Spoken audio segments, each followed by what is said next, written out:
you're someone who's thinking about breaking if you're someone who's thinking about breaking generational curses, that is something for sure to think about.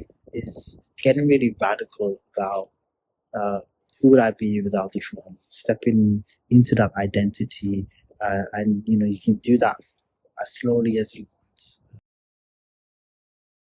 want. Happy Sunday.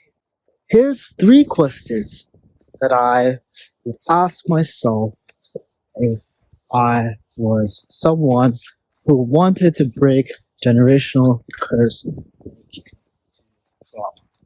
And say generational curse, meaning that it feels that we keep reliving a pattern.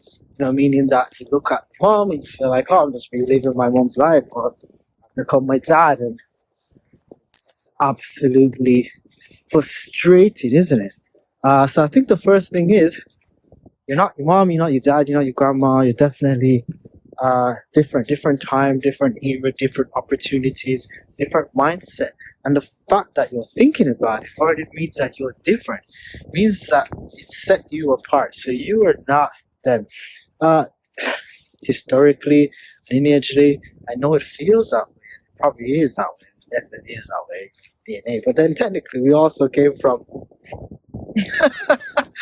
we're all linked in some weird way. So I think hopefully that can bring you some peace to some degree. But you're not your mom, you're not your dad, you're not your family. You get to start your own family. Part of the way I would deal with trauma when it comes to having a dysfunctional family is that I would think about it from a perspective of, I'm a part of a family, and then I get to start a family. I can have my family. Does that make sense? And you may be single, maybe a single person, so therefore you're a person, and that in itself can come with pain because perhaps there's a relationship breakup, and so therefore it's brought up trauma such as like you're not good enough, you're not lovable, there's rejection, which mimics your actual experience of childhood or life and your relationship to family and things like that. So when you think about generational curse, so to speak, sometimes your current life looks a little bit like that.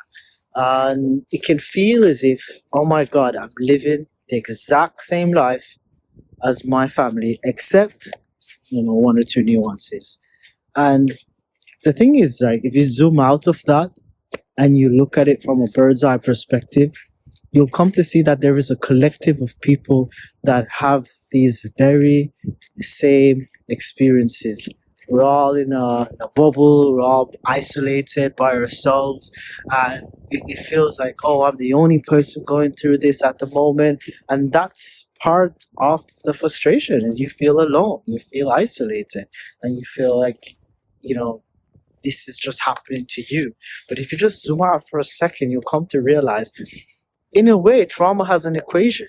If you have been neglected your entire life, and I will often say to my clients is that an anxious child becomes an anxious adult. An anxious adult becomes an anxious elder person. There's an equation to trauma. As a child, you're meant to be soothed, you're meant to be held, you're meant to be reassured. And if you don't get that, right, you don't get that. If you want to read more about that, there's attachment theory that you can read about when it talks about this and different things.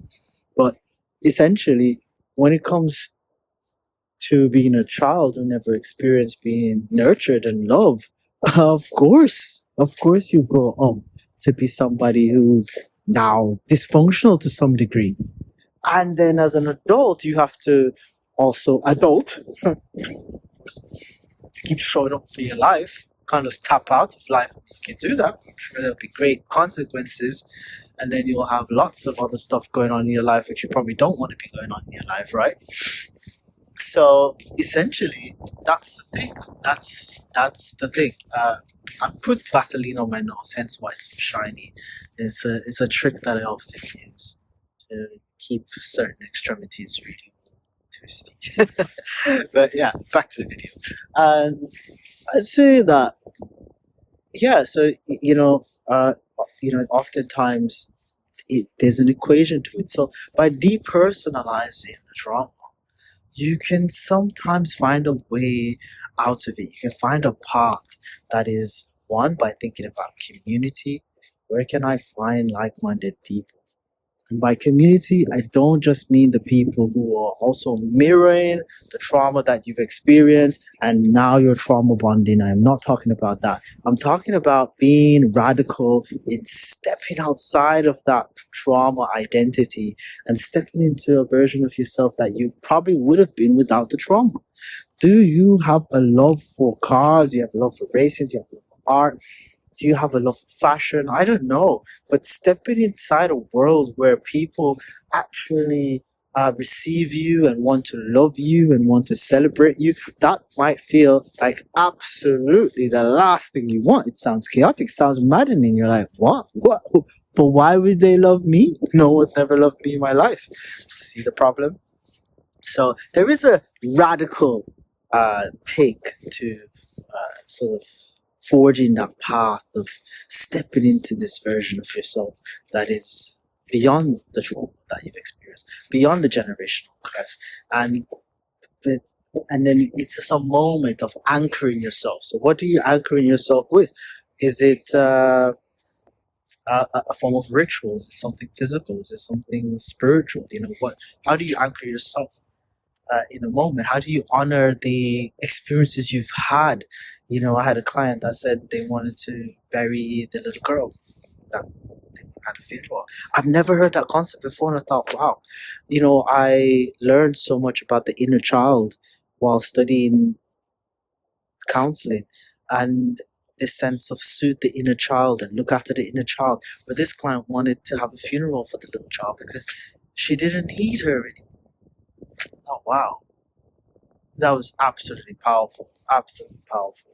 Because the version of her that she has become today no longer needs it doesn't need the anchoring of the past. It doesn't need that. It doesn't need to be saved. It doesn't need to be saved. And of course that comes with lots of pain and loss. So there's a grieving process that needs to come with the former version. If you're someone who's thinking about breaking if you're someone who's thinking about breaking generational curses, that is something for sure to think about. Is getting really radical about who would I be without the trauma, stepping into that identity, and you know you can do that as slowly as you want. Just be gentle, be kind with yourself. The grieving process often comes with a lot of pain, a lot of memories, the loss of time, the things that you had hoped and dreamed of at this stage of life. So yeah, those are just some of my thoughts on my walk. My name is Omari Alexander Wandis. I support those who want to cultivate the most important relationship they'll ever have in their life, and that is one with themselves. Remember, share a story, save a life.